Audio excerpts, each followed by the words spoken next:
Hello friends, आपका स्वागत है आपके अपने चैनल स्टेट टॉक्स में। आज मैं आपको एक ज़रूरी अपडेट देने वाला हूं LIG अपार्टमेंट के रिगार्डिंग, जो कि है शालीमार गार्डन बेक। आप जानते हैं Shalimar one of the best builder हैं लखनऊ की, जिनकी कंस्ट्रक्शन क्वालिटी, फिनिशिंग, लैंडस्केपिंग बहुत ही बेस्ट रहती है। और हमारी जो सरकार की नीति है उसके अंतर्गत बिल्डर्स को अपने वहाँ LIG के अंतर्गत LIG और EWS के अंतर्गत फ्लैट बनाना अनिवार्य है। तो शालीमार गार्डन बे में भी मुस्कान के नाम से LIG अपार्टमेंट्स आए हैं, जिसकी हम कुछ डिटेल्स आपको बताएंगे, जो कि 11 तारीख के न्यूज़पेपर में पब्लिश हुआ था। ये अमर उजाला की कटिंग है। आप चाहें तो अपने न्यूज़पेपर से ही बात करके जो वेंडर आता है उससे हार्ड कॉपी भी मंगवा सकते हैं, देख सकते हैं, सही पढ़ सकते हैं। तो मैं आपको जानकारी दे दूं, सबसे पहले स्टार्टिंग होती है एडवर्टीजमेंट की। यहाँ पे प्रोजेक्ट का रेरा नंबर दिया गया है, जो कि मिलिट्री होता है। प्रमोटर का रेरा नंबर दिया गया है और उसकी वेबसाइट दी गई है। अब आपको यहाँ पर जानकारी दी जा रही है कि उत्तर प्रदेश सरकार की अल्प आय वर्ग के भवनों की नीति के अंतर्गत Shalimar KSMB projects garden bay Sitapur Hardoi IM link road Lucknow में प्रस्तावित आवासीय फ्लैटों की योजना। प्रोजेक्ट का नाम जो था overall garden bay easy to on luxury. ये 72 एकड़ की टाउनशिप है। मैं आपको बताता चलूँ, 72 एकड़ की टाउनशिप है जो कि शालीमार की है। शालीमार गार्डन बे नाम है, सीतापुर हरदोई लिंक रोड पे आता है, जिससे कंपनी ने प्लॉट, रो हाउसेस, विलास बना के दिए हैं, डिलीवर्ड किए हैं। तो वहाँ पर वो LIG के अंतर्गत भी फ्लैट बना रहे हैं, जिसका कि नाम मुस्कान है, मुस्कान LIG। अब हम बात करते हैं पंजीकरण हेतु क्या पात्रताएं हैं। सबसे पहली पात्रता है आवेदक की उम्र न्यूनतम 18 वर्ष होनी चाहिए। दूसरी पात्रता है आवेदक भारत का नागरिक होना चाहिए। अप्रवासी भारतीय भी आवेदन कर सकते हैं, परंतु उन्हें आवंटन में कोई वरीयता नहीं दी जाएगी। तीसरी हम बात करें, आवेदक अथवा उसके परिवार के किसी सदस्य के पास लखनऊ विकास प्राधिकरण अथवा आवास विकास परिषद, इम्प्रूवमेंट ट्रस्ट, किसी स्थानीय निकाय, सहकारी समिति द्वारा विकसित कॉलोनियों में अपना भूखंड भवन नहीं होना चाहिए तथा उत्तर प्रदेश के अन्य किसी नगर अथवा शहरी क्षेत्र में उपरोक्त अभिकरणों अथवा संस्थानों द्वारा विकसित कॉलोनियों में एक से अधिक भूखंड भवन नहीं होना चाहिए। आवेदक को LIG अल्प आय वर्ग श्रेणी का होना चाहिए तथा उसकी वार्षिक आय 3 लाख रुपये से कम व 6 लाख से अधिक नहीं होनी चाहिए। सक्षम अधिकारी द्वारा जारी प्रमाण पत्र संलग्न करना अनिवार्य है। आपको इनकम सर्टिफिकेट लगाना मैंडेटरी है। पाँचवें पॉइंट की हम बात करें, भवनों का आवंटन उत्तर प्रदेश शासन द्वारा गठित समिति के माध्यम से लॉटरी द्वारा किया जाएगा। दोस्तों, इसमें लॉटरी के द्वारा आपको अलॉटमेंट किया जाएगा।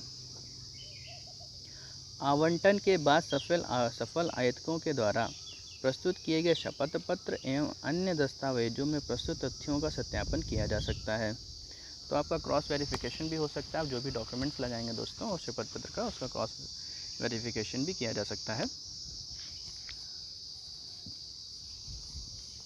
इससे पहले कि हम आगे बढ़ें, थोड़ा सा आप देख सकते हैं कुछ इस तरह से लेआउट आपको देखने को मिलेगा। ग्राउंड फ्लोर से लेकर third floor, ground plus third floor होगा, ग्राउंड में होगा फर्स्ट, सेकंड, थर्ड, इस तरह से आपको अपार्टमेंट देखने को मिलेंगे दोस्तों। अब भवनों का विवरण हम देख लेते हैं। भवनों के प्रकार, LIG मुस्कान अल्प आय वर्ग। तो प्रोजेक्ट का नाम जैसे मैंने आपको बताया था, LIG मुस्कान अल्प आय वर्ग।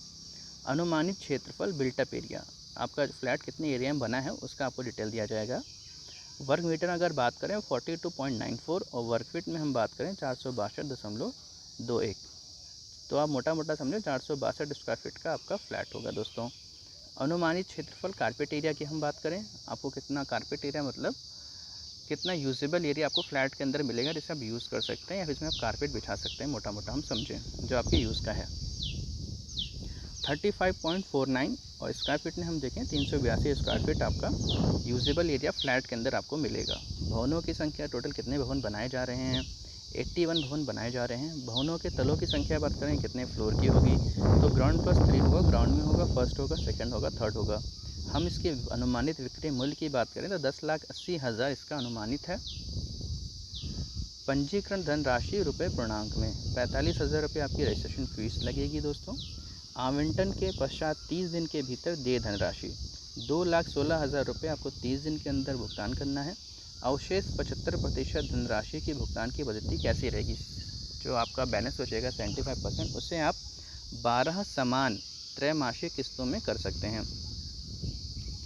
पंजीकरण की प्रक्रिया, पंजीकरण हेतु विवरण पुस्तिका जो कि 300 रुपये की है GST सहित, नगद भुगतान पर कार्य दिवसों में शालीमार KSMB प्रोजेक्ट्स 11वां तल शालीमार टाइटेनियम विभूति खंड यहाँ से प्राप्त कर सकते हैं, विभूति खंड गोमती नगर।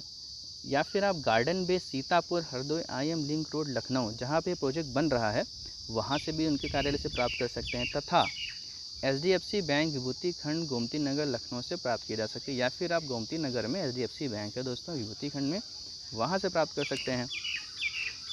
आवेदन पत्रों को पंजीकरण धनराशि के साथ पंजीकरण की अंतिम तिथि, जो पंजीकरण की धनराशि है दोस्तों 45,000 रुपये की अंतिम तिथि 16/7/2022 तक शालीमार के SMB प्रोजेक्ट्स 11वां तल शालीमार टाइटेनियम विभूति खंड गोमती नगर लखनऊ में जमा की जा सकती है।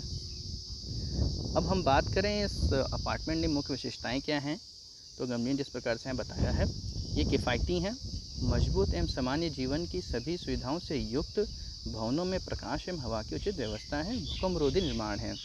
दोस्तों अगर कोई क्वेरी है आप कॉल करके सीधा इन नंबरों पर कॉल कर सकते हैं या फिर इनके ऑफिस में जाके संपर्क कर सकते हैं।